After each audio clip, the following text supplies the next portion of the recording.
नमस्ते दोस्तों, मैं हूं आयुष विश्वास और आप देख रहे हैं द हेल्थ असल शो, जहां हम बात करते हैं fitness, success and real life transformation की। आज हमारे साथ एक ऐसे गेस्ट है जो एक एथलीट के साथ एक सक्सेसफुल बिजनेसमैन भी है, फिटअप 7 और हेल्थस्तान के फाउंडर, एक एथलीट की inspiration Abhit Singh. First of all Abhit sir, thank you so much podcast में आने के लिए। आपका सफ़र जितना इंस्पायरिंग है उतना रेयर भी है। तो आपसे मेरा पहला सवाल ये है, अभित सिंह का सफ़र कहाँ से शुरू हुआ, बॉडी बिल्डिंग का जुनून कैसे आया? 18 साल की उम्र में पहली बार जिम गए थे और वहाँ से एक जर्नी स्टार्ट हो गई थी बॉडी बिल्डिंग की। पता नहीं था कि मेरे को इस स्कोप में जाना ही है, मेरा कोई फ्यूचर में कभी देखता नहीं था इसको एज अ प्रोफेशनली। बट कहते हैं ना, ऊपर वाला जो होता है वो अपनी डेस्टिनी को है ना, आपके जो लक है ना, वो आपको उस डेस्टिनी तक पहुँचा देता है। तो बॉडी बिल्डिंग वहाँ स्टार्ट हुआ और स्टार्टिंग जो डेज था वो 2013-14 में मैंने पहली बार स्टार्ट किया था जिम ऑन बॉडी बिल्डिंग। तब तो आज की तरह इतना ज़्यादा हाई प्रोफाइल भी नहीं था बॉडी बिल्डिंग, और तब कुछ भी ऐसा बहुत सारे हैवी इक्विपमेंट्स नहीं हुआ करते थे, कुछ भी नहीं हुआ करता था, बहुत सिंपल जिम हुआ करती थी। नो हैवी इक्विपमेंट, इतना अवेयरनेस नहीं था पहले। और वहाँ से स्टार्ट किया। मेरे भाई ने मेरे को मिस्टर अभिनव सिंह, उन्होंने मेरे को बोला कि तू कर, कि तेरे अंदर थोड़ा सा हमको दिखता है। तो यहाँ से सन 2013-14 में मेरा बॉडी बिल्डिंग का पहली बार स्टार्ट हुआ। ओके। और आपसे मेरा दूसरा सवाल ये है, जब आपने mister Jaipur, mister Rajasthan and mister India जीता, उस मोमेंट को कैसे याद करते हैं? मिस्टर इंडिया नहीं, नॉर्थ इंडिया, वो काफ़ी स्ट्रगल वाला था, क्योंकि पहली बार आप बॉडी बिल्डिंग में घुसते हो, आपको कुछ पता भी नहीं है। आपके जो मेंटर्स वगैरह होते हैं आपको गाइड करते हैं, मगर वो फर्स्ट टाइम का चैलेंज होता है। हाँ। है ना, तो थोड़ा हार्ड होता है भाई सबके लिए। और बॉडी बिल्डिंग अपने आप में एक प्रोफेशनली अलग है, अलग ही स्पोर्ट्स है। कोई क्रिकेट नहीं है, कोई फुटबॉल नहीं है, कोई बास्केटबॉल वाला नहीं है। यहाँ पे फिजिकल भी उतनी स्ट्रेंथ लगती है, मेंटली भी उतनी स्ट्रेंथ लगती है, और फिर आपको अपनी डाइट्स वगैरह के लिए भी कितना कंट्रोल करना पड़ता है। नहीं, या किसी भी स्पोर्ट्स में नहीं है ये चीज़। अग्रीड है ना। तो जो बॉडी बिल्डिंग है, और जब मैंने मिस्टर जयपुर और मिस्टर राजस्थान मैंने क्लियर करा, तो उसके बाद से मेरे को थोड़ा सा कॉन्फिडेंस आना स्टार्ट हो गया था और मेरे को काफ़ी अच्छा लगा। मगर वो टाइम थोड़ा सा हार्ड था, क्योंकि आज के टाइम में साइंस बहुत ज़्यादा बढ़ गया है, और उस टाइम में बहुत लिमिटेड सोर्स से ना हमको वो चीज़ें करनी पड़ती थी, बॉडी बनानी पड़ती थी। तो मेरे लिए थोड़ा चैलेंजिंग था। ओके। आपने जब बिजनेस शुरू किया, फिटअप 7 या हेल्थस्तान, सबसे पहले चैलेंजेस क्या थे? दिमाग में आया था सन 2015 की बात है, जब मैंने पहली बार फिटअप 7 नाम सोचा था। और फिटअप 7 जो है वो ड्रीम है मेरा, ठीक है। 2015 में स्टार्ट किया था अपने दोस्त से कि भाई यार, अपन एक काम कर सकते हैं कि सप्लीमेंट को ऑनलाइन सेल। तब ऑनलाइन वेबसाइट पे सेलिंग का इतना ट्रेंड ही नहीं था 2015 में, क्योंकि उस टाइम में ना तो इंस्टाग्राम इतना पॉपुलर था, ना फेसबुक पे इतने ऑडियंस थी। और वहाँ पे एक मेरे लिए बहुत ज़्यादा चैलेंज था कि एक वेबसाइट पे प्रोटीन सप्लीमेंट को सेल करना। उस टाइम में कंपटीशन में केवल एक हेल्थ कार्ड था, और उस टाइम हेल्थ एक्सपी था। yes. और तीसरा मैं था फिटअप 7। तो हमने थोड़ा करते करते आज ये है कि हम थोड़ा आज स्टैंड करते हैं प्रोटीन सप्लीमेंट्स में। काफ़ी इंडियन एंड इम्पोर्टेड वेराइटीज़ हमारे पास अवेलेबल है, और थैंक्स टू गॉड, प्रभु श्री रामचंद्र जी का आशीर्वाद हमारे पे है कि आज थोड़ा सा हम स्टेबल हैं उसमें। एक एथलीट के होने के नाते डिसिप्लिन और बिजनेस में सक्सेस का क्या रिलेशन होता है? देखो, सक्सेस का जो रिलेशन है ना, वो सिंपल सा है भैया, हार्ड वर्क। यस। केवल एक ही वर्ड है, हार्ड वर्क। कोई कुंजी नहीं है, कोई शॉर्टकट नहीं है, कोई शॉर्टकट नहीं है। लॉन्ग कट ही आपके लिए सक्सेस है ना, एक स्टोरी बन सकती है। इफ अगर आप सीखते नहीं हो ना, शॉर्टकट में आदमी सीख नहीं पाता। जल्दी से सक्सेस तो मिल जाती है उसको, मगर वो लॉन्ग लास्टिंग रख नहीं सकता उसको। यस।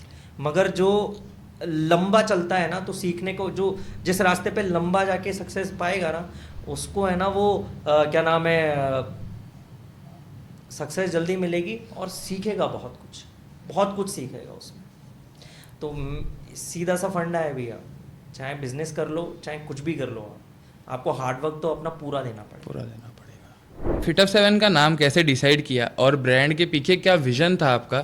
फिटअप 7 एक्चुअली मैं और मेरा दोस्त है रवि कुमार प्रजापत, तो हम नाइट में ऐसे ही सोच रहे थे कि भाई हमारा बिजनेस स्टार्ट ही हो गया था, हमने रजिस्टर वगैरह सब कुछ करा लिया था, अब इस वेबसाइट को नाम क्या देना है।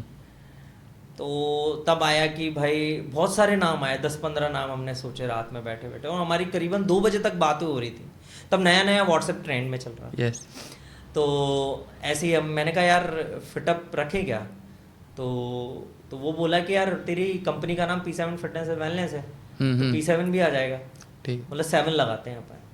तो इस जरिए ना फिटअप 7 हो गया वो। और विज़न यही था कि हमें ऑनलाइन करना था, हमारा ऑफलाइन बहुत अच्छा मार्केट था, हमें ऑनलाइन अपना मार्केट बड़ा करना था हमको, और एथलीट्स के लिए हमको आना था कि भाई ऑथेंटिसिटी ना और जेन्युइनिटी जो प्रोडक्ट की होती है वो हम दे सकते हैं, और नहीं देंगे हम दे सकते हैं, क्योंकि मैं उस लाइफ से आया हूँ ना, मैं खुद भी एक एथलीट रह चुका हूँ, है ना, आज भी वर्कआउट करता हूँ, आज भी अपने स्टूडेंट्स को सिखाता हूँ, तो भाई मेरे को मालूम है ना, मुंह से जो चीज़ जाएगी तो किसी का नुकसान नहीं होना चाहिए उसका। तो सीधा सा है मेरा कि विज़न यही था कि किसी एथलीट को ना एक अच्छा खिलाओ, बेस्ट खिलाओ, ताकि वो देश के लिए कुछ कर सके, है ना, और हमारे स्टेट के लिए कुछ कर सके। यस। इंडिया में सप्लीमेंट मार्केट में फेक प्रोडक्शन का इशू है, आप इससे कैसे डील करते हो? देखो डील तो ऐसा है कि चैलेंजेस बहुत हैं, मार्केट में 10,000 ब्रांड्स हैं, आज की डेट में 10,000 ब्रांड्स हैं, और फेक से बचने के लिए ना लोगों को हमारे थ्रू कोई चीज़ गलत ना पहुंचे, उसके लिए हमने काफ़ी सारी, है ना, डिलीवरी में भी बहुत सारे प्रोटेक्शन रख रखे हैं। लाइक हम जैसे शिप रॉकेट हमारा फिटअप 7 का पार्टनर है, वहाँ पे प्रोटेक्शन होता है, सिक्योर मनी होता है, उससे जिस कस्टमर के पास जा रहा है वो प्रोटेक्शन के थ्रू उसके पास में डिलीवर करेगा। साथ के साथ हमारे पास फिटअप 7 पे किसी भी कस्टमर का ऑर्डर आता है, 3 लेयर्स में चेक होता है। पहले ऑर्डर कंफर्म होता है, फिर उसके बाद में वो स्टाफ के पास में जाता है हमारे, फिर उसके बाद में वापस से उसको फ़ोन करके पूछा जाता है कि यही ऑर्डर है ना आपका, फिर उसके बाद में पैकेजिंग होती है उसकी उस हिसाब से, ताकि वो ट्रांसपेरेंसी से अपना बॉक्स देख सके, है ना, ताकि आजकल क्या होता है ना, डिलीवरी बॉयज़ एंड काफ़ी सारे कस्टमर्स के थ्रू भी वेंडर्स को भी नुकसान होता है, और डिलीवरी बॉयज़ के थ्रू आपके कस्टमर्स को भी नुकसान होता है। हाँ। तो दोनों तरफ से बचने के लिए हमने 3 लेयर प्रोटेक्शन कर रखी है, एक डिलीवरी एंड हमारे स्टाफ की तरह पैकेजिंग सिक्योरिटी के साथ में, जिससे हम, है ना, आज लीड कर रहे हैं ऑथेंटिसिटी, जेन्युइनिटी। और हमारे साथ में ना एक चीज़ और है कि कस्टमर, है ना, हमको यानी 10 बजे से लेके 7 बजे तक कभी भी कॉल करेगा ना, हम उसका प्रोडक्ट ऑथेंटिक करा के देंगे हमारी बिहाफ पे, किसी भी वेबसाइट पे नहीं है। आप मसल बेस पे ले लो, हेल्थ कार्ड पे ले लो, हेल्थ एक्सपी पे ले लो, न्यूट्रावे पे ले लो, न्यूट्री एक्स पे ले लो, कोई कॉल नहीं उठाता। मगर फिटअप 7 एक ऐसा प्लेटफॉर्म है जहाँ से आप अपना प्रोटीन बाय करोगे, आप 12 घंटे में 10 बजे से 7 बजे के बीच में कभी भी कॉल करोगे, आपका प्रोडक्ट वेरीफाई करा के देंगे। ऑनलाइन वर्सेस ऑफलाइन सेल्स का क्या अलग स्ट्रेटजी होती है दोनों के लिए? बिल्कुल, ऑनलाइन ऑफलाइन में बिल्कुल। देखिए ऑफलाइन में तो क्या है, आप अपना आउटलेट खोल लो, यस, है ना, अब उसकी ऑफलाइन के थ्रू मार्केटिंग कर लो, ठीक है, तो उस पर बजट भी कम लगता है। मगर ऑनलाइन चैलेंजेस बहुत है, मार्केट में आपके कॉम्पिटिटर बहुत हैं, ठीक है, ऊपर से सोशल मीडिया प्लेटफॉर्म्स, है ना, पेड प्रमोशन लगते हैं, और आपकी किसी भी जिसका ऑथेंटिक नहीं है प्रोडक्ट, वो भी पेड प्रमोशन लगा के अपने आप को ऑथेंटिक साबित कर रहा है। तो चैलेंज यहीं पे आता है कि हमको अपनी स्टेबिलिटी, ऑथेंटिसिटी और जेन्युइनिटी के साथ में खड़ी करनी है। तो हम मार्केट में काफ़ी सारे चीज़ें एक्सप्लोर करते, रिसर्च करते, हमारे कॉम्पिटिटर्स को देखते हैं, उसके बाद में, है ना, हम अपने फैक्टर्स लगाते हैं, और फिटअप 7 इसी वजह से आज ग्रोथ पे। ओके, आपके लिए एक आइडियल सप्लीमेंट क्या होता जिसे किसी भी बिगिनर को आप रिकमेंड कर सकते हैं? देखिए किसी भी बिगनर के लिए ना सबसे बेस्ट मैं मानूंगा प्रोटीन। आज की डेट में ना प्रोटीन की डिफिशिएंसी बहुत है। क्यों है मैं समझा देता हूँ। देखिए नॉन वेजिटेरियन पर्सन के लिए तो ऐसा परेशानी नहीं होती, क्योंकि उसको एटलीस्ट 100 ग्राम में चिकन खाएगा तो at least 25 gram protein, 25 to 28 gram protein मिल जाता है, ठीक है। मटन खा लेगा, फिश खा लेगा, फिश में 30 ग्राम प्रोटीन मिल जाता है, एटलीस्ट 30 जाने के बाद में जो शरीर को लगेगा 20 ग्राम प्रोटीन तो मिल जाएगा। Yes. मगर सबसे ज़्यादा जो प्रॉब्लम आती है, जिस पर्सन को फेस करना पड़ता है ना इशू, वो होता है vegetarians, vegans. 90%, yes 90% deficiency of protein Indian diet food में। दूध में कितना ही ले लोगों, इतना सारा पीना पड़ेगा तब जाके इतना से लिमिट मिल पाती है प्रोटीन की, अमीनो एसिड की। 22 अमीनो एसिड होते हैं हमारी बॉडी में, मगर हम प्रोटीन के थ्रू कितना कंप्लीट कर पाते हैं? 6 से 8। 6 से 8। और फिर उसके बाद में BCAA, EAA। मगर अगर कोई बिगनर है तो ना तो वो BCAA लेता जल्दी से, एक तो घर वालों का इशू कि तू ये डब्बा ले रहा है, वो डब्बा ले रहा है, वो डब्बा ले रहा है, वो डब्बा ले रहा है। Yes yes. और प्रोटीन के साथ में BCAA नहीं ले सकता, फिर क्रिएटिन नहीं ले सकता, ग्लूटामाइन नहीं ले सकता। हाँ। सारी अमीनो एसिड की फॉर्म है। तो वो सबसे अच्छा होता है किसी भी बिगनर के लिए प्रोटीन, क्योंकि भाई एक स्कूप से, मैं आपको एक फैक्ट बात बताता हूँ कि आदमी वर्कआउट करे चाहे नहीं करे, उसको 56 ग्राम प्रोटीन है ना, खाना ही खाना है पर डे। अगर वो नहीं खाएगा ना, चाहे वो कितने ही केजी का हो, 56 ग्राम प्रोटीन एवरेज है। अगर वो नहीं खाएगा ना तो वो बीमार पड़ेगा। आपके वाइट ब्लड सेल्स को जो स्ट्रेंथ देता है वो होता है अमीनो एसिड। ये बाल से लेकर नाखून तक है ना, ये सब कुछ अमीनोज का बना हुआ है। प्रोटीन शरीर में जाने के बाद अमीनोज में ब्रेक होगा, और वही अमीनोज आपकी वाइट ब्लड सेल्स को, आपके ब्लड को स्ट्रेंथ प्रोवाइड भी कराता है। आपका स्केलेटल मसल मास, ये मसल मास है, वो स्ट्रेंथ, उसमें ताकत आती है, जान आती है, तो फाइट कर सकता है किसी भी डिजीज से। तो मैं किसी भी बिगनर को, चाहे वो स्टार्टिंग कर रहा है बॉडी बनाने की या फिटनेस के पर्पज से, मैं तो एजेड पर्सन के लिए भी बोलूँगा कि एक परफेक्ट प्रोटीन लेना चाहिए। आपका और एक ब्रांड है हेल्थस्तान करके। यस। हेल्थस्तान को शुरू करने का आइडिया आपको कैसे आया? देखिए क्या होता है ना, चलिए प्रोटीन कंज्यूम कर लिया, क्रिएटिन कंज्यूम कर लिया, Yes, वर्कआउट कर लिया, मगर एक और जो चीज़ है वो है डाइट। अब लोगों को है ना, लोग अपने हिसाब से ही कर रहे हैं, घर से ही बना लेते हैं डाइट प्लान। हाँ। और काफ़ी सारे इंस्टाग्राम, यूट्यूब वगैरह से ही डाइट वगैरह कर लेते हैं। मगर आपने एक बात देखी है, डॉक्टर हमेशा कॉलेज में जाके पढ़ता है ना, यूट्यूब से तो नहीं पढ़ा। नहीं। उसको सर्जरी करना किसने सिखाया? कॉलेज ने, किताबों ने, ठीक है। लोग आज, लोगों को है ना, एक सबसे बड़ा इशू है, वो यूट्यूब वगैरह से सीख के अपना ब्रेकफास्ट, अपना लंच, अपना इवनिंग मील, अपना डिनर सब कुछ बना लेंगे, सबसे पहले प्रिपेयर कर लेंगे, मगर उनको उससे रिजल्ट नहीं आते। अब वो ये सोचते हैं प्रोटीन खराब है, ये चीज़ क्रिएटिन खराब है, जबकि उनकी सबसे ज़्यादा जो प्रॉब्लम है ना वो है डाइट। उनको ये नहीं पता कि ब्रेकफास्ट में कितना खाना है, कितना नहीं खाना है। किसी वेट लूज करने वाले को है ना कार्ब्स खाने पड़ते हैं, मगर कितनी क्वांटिटी में कार्ब्स खाने, और बहुत सारे लोग तो कार्ब्स ही नहीं खाते, जबकि कार्ब्स तो खाने ज़रूरी है ना। आपने बचपन से लेके अपने बुढ़ापे तक, जवानी तक, बुढ़ापा ले लो या जवानी ले लो, बचपन से लेके आपने कार्ब्स ही तो खाए, रोटी खाइए, चावल खाया, मगर फिर आज क्यों ब्रेक कर रहे हो वेट लूज के लिए? एक परफेक्ट रेशो होता है, उस हिसाब से अगर डाइट ली जाए, और वो केवल जिसने एक्सपर्टीज कर रखी है वही उनको बता पाएगा, जो सर्टिफाइड होंगे। इसीलिए हमारा जो उद्देश्य था हेल्थस्तान को, ताकि हम कम से कम प्राइस में कस्टमर्स को डाइट प्रोवाइड करा सकें, और वो उसके ऊपर प्रोटीन्स वगैरह कंज्यूम करेंगे तो उनको रिजल्ट्स 99% मिल सके। 99%। और आपको एक चीज़ और बता दूं, ये जो कार्ब्स के रूप में हम रोटी वगैरह खाते हैं ना, ये हमारी कभी जन्मजात नहीं थी, ये आफ्टर ब्रिटिश के वजह से आया है। हम कभी भी रोटी नहीं खाते थे। आज ट्रेंड में राइस को अवॉइड करती है नॉर्थ इंडियन कम्युनिटी, जबकि आप नॉर्थ ईस्ट में चले जाओ चावल खाएंगे, उत्तराखंड में चले जाओ चावल खाएंगे, साउथ में चले जाओ चावल खाएंगे। वो चावल को किसी भी चीज़ से, सब्जी के साथ में खा लेंगे। चावल सबसे ज़्यादा पचने वाला, सबसे जल्दी पचने वाला एक सब्सटेंस है। रोटी आफ्टर ब्रिटिश के बाद में आई है, जो खाने के बाद में ना बहुत देरी से पचती है। हम पहले क्या है, अंग्रेजों के ज़माने में घड़े होते थे, उसके अंदर गेहूं डालते थे, काफ़ी सारे दालें डालते थे, उनको चावल की तरह बॉईल करते थे, उनका मांड निकाल देते, फिर वो चावल को रोटी के साथ में खाते थे। हमारे फोर फादर्स यही करते थे, मगर आज कुछ अलग ही चल रहा है। और आपको लगता है कि ये ना इंडियन डाइट में हमारी वो प्रोटीन इंटेक, वो हमारा कार्ब्स, वो सब पूरा हो पाएगा या फिर नहीं? 50% तो एटलीस्ट पूरा हो ही जाता है, मगर अगर आप पूछोगे 99% तो वो नहीं है, प्रोबेबली नॉट। क्योंकि आपको उसके लिए ना अदर से प्रोटीन लेना ही पड़ेगा। क्योंकि देखिए, एसेंशियल अमीनो एसिड और नॉन एसेंशियल, दो एसेंशियल अमीनो एसिड होते हैं, इनमें से एक की ही पूर्ति हो पाती है, एक की नहीं हो पाती। इसीलिए है ना, आपको ऊपर से अमीनो एसिड के रूप में प्रोटीन कंज्यूम करना पड़ता है।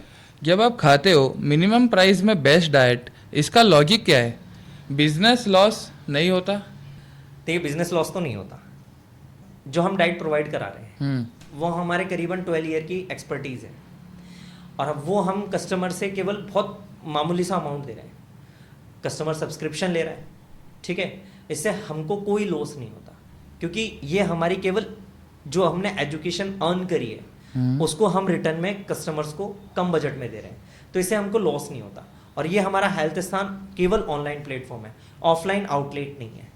तो कोई भी कस्टमर आ सकता है, हमारे से डाइट बाई कर सकता है, और वो अपने रूटीन में वो डाइट प्लान ले सकता है और अपना ट्रांसफॉर्मेशन बहुत इजीली तरीके से कर सकता है, बहुत जल्दी कर सकता है। यस।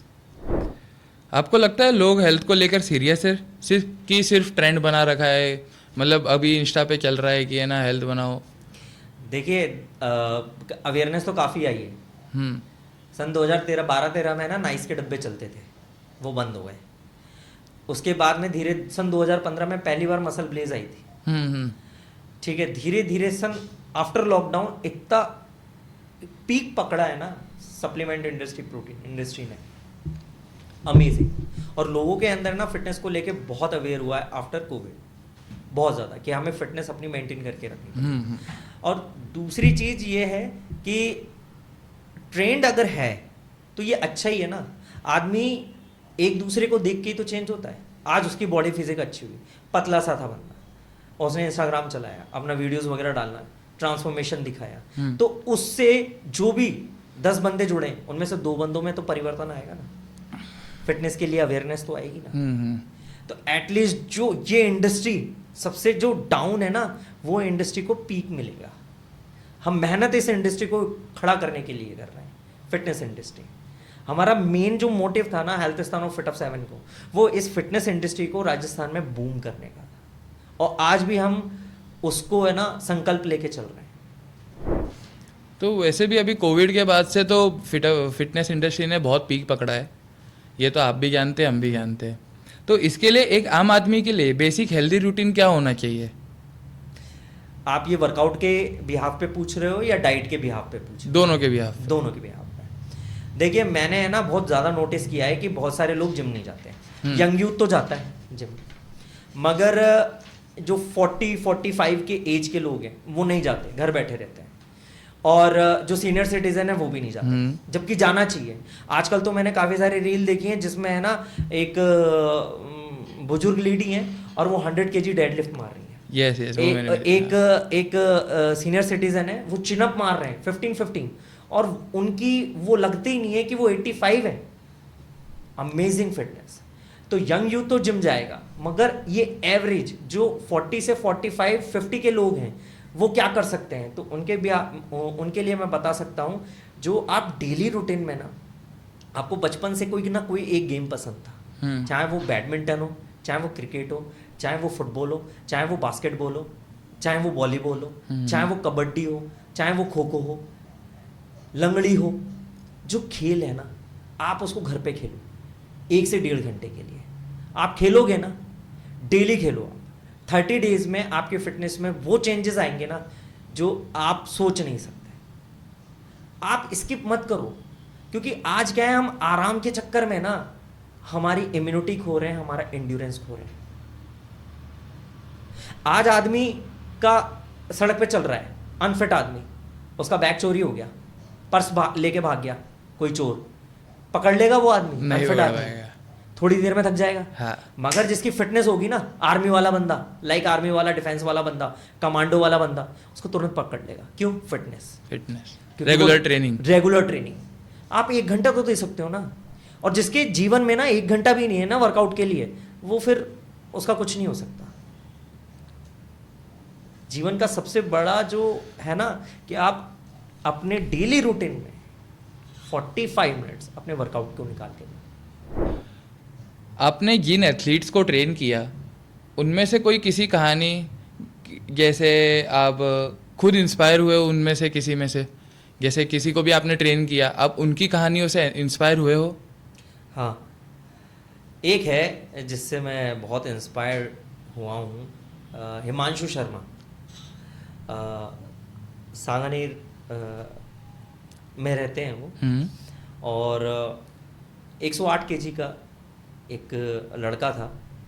पहली बार जब उसने कंपटीशन खेला था तब वो 95 केजी का था। कंपटीशन 95 केजी, ओबीसी था। वहाँ पे 2 ही बंदे थे स्टेज पे, और वहाँ पे उसकी सेकंड प्लेस आई थी, है ना।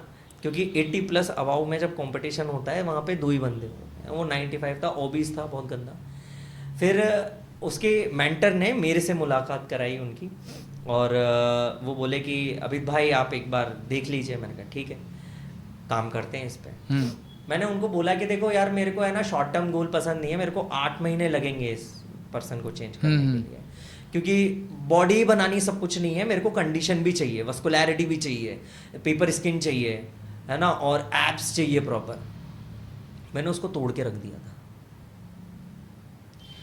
और उस लड़के की ना आवाज तक नहीं निकली।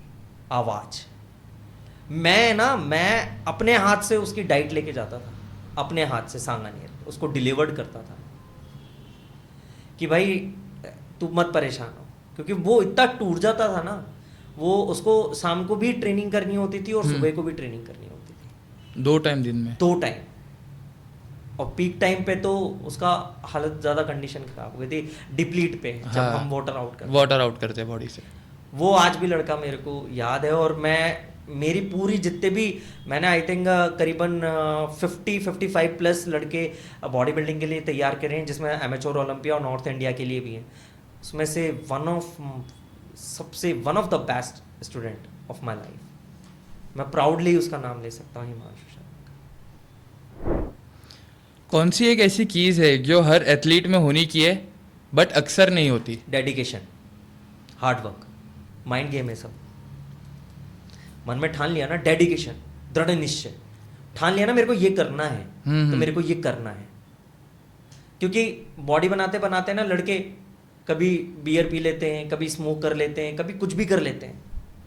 ये डेडिकेशन नहीं है। चलो यार आज पिज़्ज़ा खा लेते, कल नहीं खाएंगे।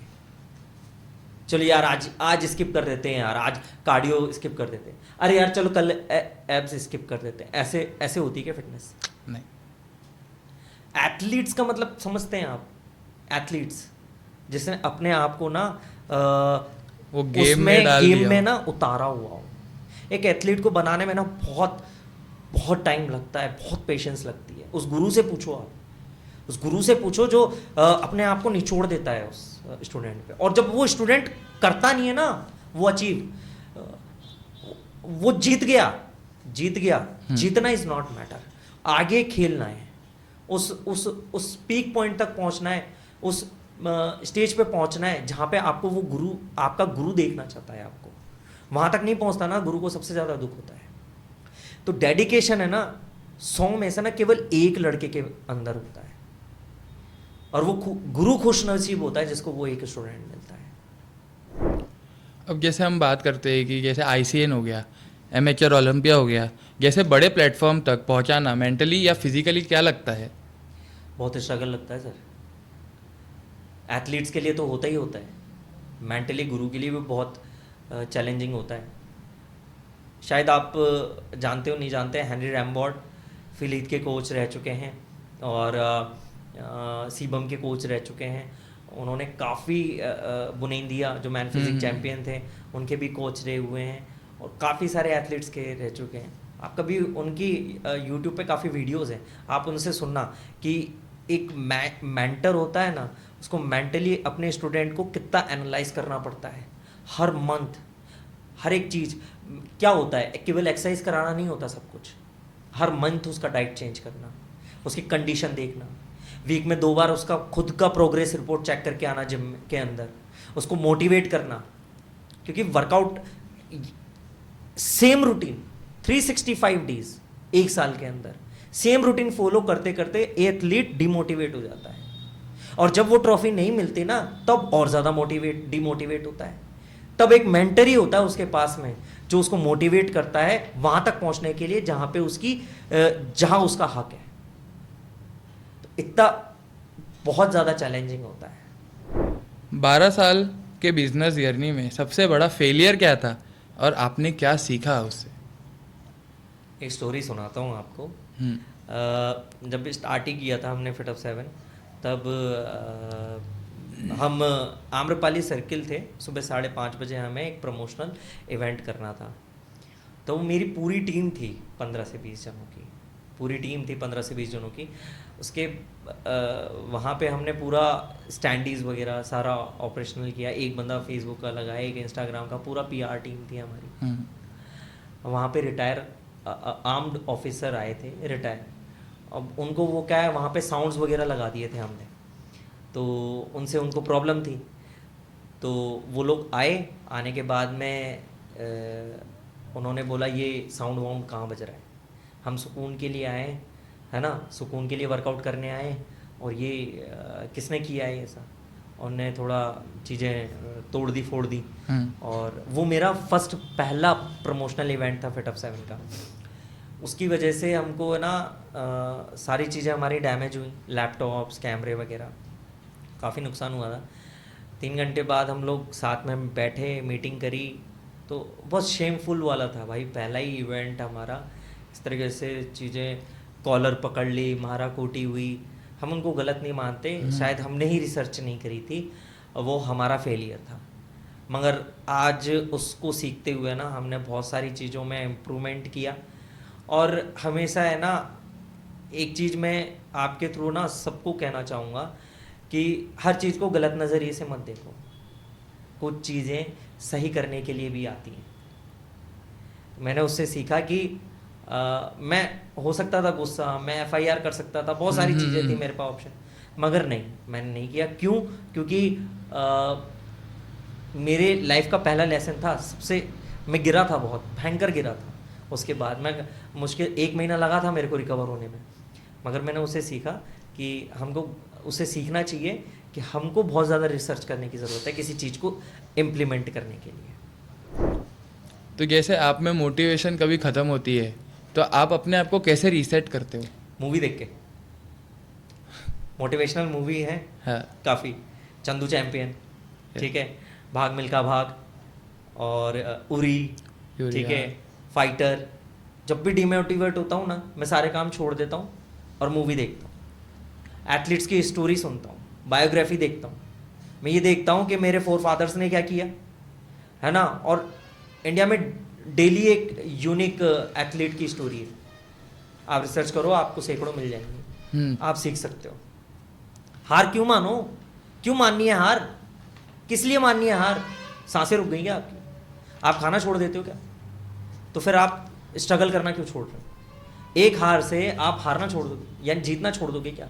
भूख खत्म हो जाती है? नहीं, मेरी तो नहीं हुई, और मैं एक्सपेक्ट करता हूँ कि किसी और की भी ना हो। भाई मैं तो एथलीट हूँ, मेरी तो नहीं हो सकती। और कभी किसी ने आपको अंडर एस्टिमेट किया हो तो उस सिचुएशन को आप कैसे हैंडल करते हो? कूल, कोई ऑप्शन नहीं है आपके पास। आज का अभित सिंह 10 साल पहले के अभित सिंह को क्या एडवाइस देता? भाई डेडिकेशन करो, हार्ड वर्क करो, इसके अलावा कोई ऑप्शन नहीं है आपके पास में। बहुत चेंजेस आए हैं उस टाइम के अभित सिंह में और इस टाइम के अभित सिंह में। आपको एक बात बताता हूँ, किताबें पढ़ने से ना बहुत कुछ चेंजेस होते हैं। मैं पहले है ना इस चीज़ को मानता नहीं था, मगर बहुत सारे जितने भी लीडर्स हैं वो हमेशा किताब पढ़ते हैं, कोई ना कोई किताब पढ़ते हैं, उससे सीखते हैं। मैंने अपने आप में चेंजेस है ना किताबों से किया है। क्योंकि अगर आप कोई अच्छी किताब नहीं पढ़ोगे ना तो आपके अंदर है ना अच्छी काबिलियत नहीं आएगी, और सक्सेस के पीछे भागने की ज़रूरत ही नहीं है। आप अपने आप के अपनी खुद की स्किल सुधारो। और उस टाइम के अभिजीत सिंह में स्किल्स नहीं थी, आज के अभिजीत सिंह में काफ़ी स्किल्स हैं। तो सीधा सा फंडा है ना कि डेडिकेशन, हार्ड वर्क, लर्न, आप वहाँ तक पहुँच ही जाओगे। डेस्टिनी पहुँचा देगी आपको, आपको केवल अपने काम पे हार्ड वर्क करना है।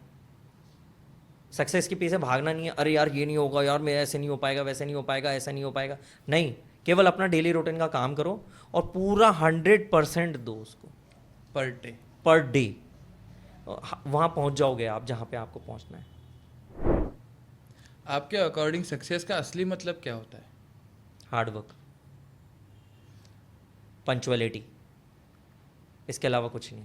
कभी कभी मेरी भी मैं ये नहीं बोल रहा 365 डेज मेरी भी पंचुअलिटी बैलेंस रहती है, कभी कभी मेरा भी होता है, बट 300 डेज मैं पंचुअल रहता हूँ। बाकी 65 डेज नहीं हो पाता होगा, हो सकता है मैं बाहर छोड़ देते हो। हाँ, संडे छोड़ देता हूँ। वाइफ के साथ में कहीं बाहर जाना होता है या कहीं जाना होता है। हाँ, 300 डेज मैं पंचुअल रहता हूँ, और कोई शॉर्टकट है ही नहीं ना, जैसे मैंने आपको पहले बताया, हार्ड वर्क, डेडिकेशन और लर्निंग। सक्सेस की इसके अलावा कोई डेफिनेशन नहीं है। यंग फिटनेस एंटरप्रेन्योर को के लिए 3 गोल्डन टिप आप क्या दोगे?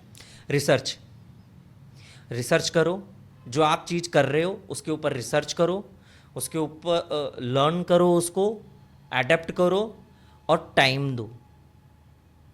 आप भागो मत, करना है करना है करना है, हो जाएगा वो, मगर भागो मत, सीखो, रिसर्च करो और फिर अटेम्प्ट करो। जिसको नया एंटरप्रेन्योर है, जिसको नया बिजनेस स्टार्ट करना है, पेशेंस बहुत रखना पड़ेगा, क्योंकि बिजनेस में फेलियर इतने आते हैं ना। मैंने तो आपको एक ही स्टोरी सुनाई है, उसके अलावा बहुत सारी ऐसी स्टोरी हैं जिसमें मैं बहुत बार फेल हुआ हूँ। अरे मैं तो सड़क पे बैठ के रोया हूँ कि अब कैसे करूँगा। बाइक में पेट्रोल नहीं होता था, बहुत नुकसान झेला है मैंने, मगर हार नहीं मानी, अब नहीं, अब करना है यार, ऐसे नहीं। इसके लिए थोड़ी पैदा हुए थे। दादा को क्या जवाब दूंगा, बाप को क्या जवाब दूंगा, करना है, फुल पोटेंशियल देखना है। हाँ, अपना पूरा 100% दो ना, तभी हो पाएगा। अगर कोई सिर्फ एक सप्लीमेंट ले सकता है तो क्या लेना चाहिए उसे? Protein, simple protein. आप सिंपल सुबह आफ्टर वर्कआउट प्रोटीन लो 40 मिनट्स बाद, आफ्टर वर्कआउट 40 मिनट का गैप रहना चाहिए आपके, और उसके बाद प्रोटीन लो, और नाइट में सोने से पहले प्रोटीन लो, सबसे बेस्ट है। आपके अंदर एनर्जी रखेगा, स्टैमिना रखेगा, एंड्योरेंस रखेगा। क्रिएटिन जो होता है वो मसल स्ट्रेंथ बढ़ाता है, ठीक है, मसल साइज बढ़ाएगा, मगर ये हर कोई नहीं ले सकता ना। जिसको मसल बिल्डिंग करनी है वही लेगा। BCAA, जिसको लिफ्टिंग पावर बढ़ानी है, फटीक कम करना है, मसल में फटीक आता है जब आप वेट ट्रेनिंग कर रहे हो, है ना, तो उसको रोकने के लिए BCAA लेगा। प्री वर्कआउट ना फीमेल्स ले सकती है ना, मेल्स ले सकते हैं, बहुत सारी फीमेल्स भी लेती हैं, ठीक है, मगर हमारे राजस्थान में तो हवा है ना कि यार प्री वर्कआउट नहीं पीना चाहिए फीमेल्स को, ठीक है, मगर मुंबई दिल्ली में जाओ आप, वहाँ पीते हैं, फीमेल भी पीती हैं। तो जैसे मैं राजस्थान के लोगों के भी यहाँ पे बात करूँ तो प्री वर्कआउट नहीं पीते, तो इसीलिए मेरा सबसे बेस्ट जो चीज़ है वो है प्रोटीन, क्योंकि आजकल के प्रोटीन में मल्टीविटामिन सोर्स भी आ रहे हैं, ठीक है, उसके साथ में आपके फॉलिक एसिड्स वगैरह भी आ रहे हैं, ठीक है, उसके बाद में आपको पूरा पावर पैक प्रोडक्ट मिलता है प्रोटीन के रूप में। मतलब प्रोटीन कोई भी ले सकता है? कोई भी ले सकता है, बच्चे से लेके बूढ़े तक। बूढ़े लोगों को जो डायबिटिक हैं, जिनको डिजीज़ है, वो आइसोलेट प्रोटीन लें, और जिनको मसल बढ़ानी है, फिटनेस फ्रीक रहना है, उनको नॉर्मल प्रोटीन पीना है। तो चलिए आज का लास्ट सवाल करते हैं। पॉडकास्ट सुनने वालों के लिए फाइनल मैसेज क्या दोगे आप? किस बिहाफ पे पूछ रहे हो, क्या कौन किस टाइप का मैसेज? मतलब कि लाइफ बदल सकते हो आप उनकी, मतलब लाइफ बदलने के लिए। लाइफ बदलने के लिए कोई रॉकेट साइंस नहीं होता सर। जो भी ये पॉडकास्ट देखेगा, सिंपल सी एक परिभाषा डेफिनेशन है कि कोई रॉकेट साइंस नहीं है, ठीक है। आपको कड़ी मेहनत करनी पड़ेगी। आपको लोहा तपता है ना, लोहा तब तक आकार नहीं लेता जब तक उसको खूब तरीके से तपाया नहीं हो। ठंडा लोहा तो नहीं मुड़ सकता ना, आकार ने मोल्ड नहीं हो सकता ना, मगर जो पूरा गर्म हुआ होता है ना तभी आकार ले पाता है। इसीलिए बड़े बुजुर्गों ने कहा है कड़ी मेहनत करो, शॉर्टकट मत लो। शॉर्टकट लोगे तो गिरोगे, और बहुत लंबा गिरोगे अगर नहीं संभले तो। लंबा रूट लो, उसमें सीखोगे भी बहुत कुछ, सीखने को भी बहुत कुछ मिलेगा। और अपना डेडिकेशन, हार्ड वर्क मत छोड़ो।